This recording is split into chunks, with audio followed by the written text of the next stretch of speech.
Let's travel back in time to right around the year 1500.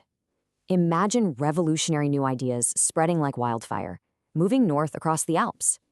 So, what happens when those ideas collide with new technology and a real hunger for change? Well, the answer is a story about one of the biggest disruptions in Western history, the Northern Renaissance. And this whole story, all of it, really boils down to this one question. What happens when the radical, human-focused ideas of the Renaissance crash into the deep, profound religious faith of Northern Europe? The answer, as we'll see, would completely reshape a continent. So, how did this all go down? Well, as these incredible ideals from the Italian Renaissance, celebrating human potential, classical art, as they moved north, they weren't just copied and pasted. Oh no, they were transformed into something totally new, a Renaissance with a real mission. And this is the fundamental difference, right here. In Italy, the Renaissance was often pretty secular. It was about celebrating human achievement for its own sake, usually funded by super-rich patrons. But up in the north, they took all that energy and aimed it squarely at Christianity. The goal wasn't just human glory, it was about improving human morality. The big picture was about reforming all of society. But you can't just wish for societal reform, right? You need a plan. And boy, did they have one. They came up with a kind of intellectual playbook, a whole new way of thinking designed to fix the problems they saw everywhere. And this movement had a name: Christian humanism. So what is Christian humanism? Well, the core idea was pretty brilliant. These thinkers believed that to fix the problems of the present, you had to go back and understand the past. But not just any past. They combined the wisdom of ancient Greece and Rome with a really deep dive into the earliest, purest Christian writings, the Bible, the early church fathers. The goal was to find the original blueprint for a better, more moral world. And their plan was so clear and logical, really a 4-step process. Step 1, learn from the classics. Step 2, use those new skills to take a fresh look at the original sources of Christianity. Step 3, take that knowledge and use it to critique all the corruption you see in the current church. And finally, maybe the most important step of all, educate everybody. They truly believed that if you could just teach people, you could make society better. Every big movement needs a superstar, right?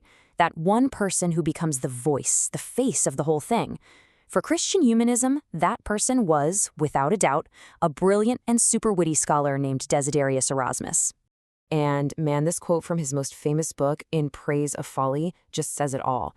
Using satire, Erasmus called out all the hypocrisy he saw. He was basically saying, hey, everyone's going through the motions of religion, but nobody's living up to its true moral spirit. And that's a key distinction. He wasn't attacking faith itself, he was attacking the failure to actually live by it. Erasmus's impact was just immense. He pushed for what he called the philosophy of Christ, which was all about your inner morality, not just checking boxes on rituals. He used his scholarly skills to create a more accurate version of the Bible, and he was relentless in his belief that education was the key to a better world. He really was the intellectual heart of this entire movement. Now, of course, an idea this huge wasn't going to stay locked up in books. No way. It absolutely exploded onto the canvas, and it created a whole new style of art that was just profoundly, deeply human. So instead of just seeing paintings of gods and goddesses and kings, Northern artists, like Peter Bruegel, started looking at everyday peasant life. They found deep moral lessons just by observing ordinary people.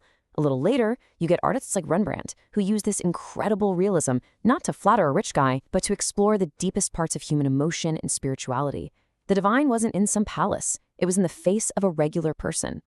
Okay, so we've got a powerful idea. We have artists and writers spreading the message, but there was one final crucial piece to this puzzle, a piece of technology that was about to make these ideas go viral. Get this. By the year 1500, there were about 1,000 of these printing presses operating all across Europe. 1,000. What used to be a painstaking manual process of copying one book by hand had turned into a full-blown industry. And those 1,000 presses, they churned out this number. Around 40,000 different titles were in print. 40,000. This was an information explosion on a scale the world had never ever seen before. Honestly, the best way to think about it is this. The printing press was the internet of the 16th century. It was the tool that allowed these critical, reform-minded ideas from people like Erasmus to break free from universities and monasteries and get into the hands of a huge audience. It sparked debate and dissent absolutely everywhere. And this is where it all comes together. You have this idea, this powerful voice, and this game-changing technology all colliding to create a result that pretty much no one, not even Erasmus himself, actually intended. So let's just break it down. Christian humanism gave them the why, the intellectual argument for reform. Erasmus and his followers provided the what, those catchy, biting critiques of the church. And the printing press gave them the how, the way to spread those critiques far and wide. The crazy thing is, these humanists wanted to fix the Catholic Church from the inside. But by creating this perfect storm, they accidentally laid all the groundwork for the church to shatter completely in the Protestant Reformation. And that really leaves us with a final, massive question to think about. The Northern Renaissance shows us the incredible power of an idea, but it also forces us to ask, can an idea ever really change the world all on its own? Or does it always need the right technology to come along and light the fuse?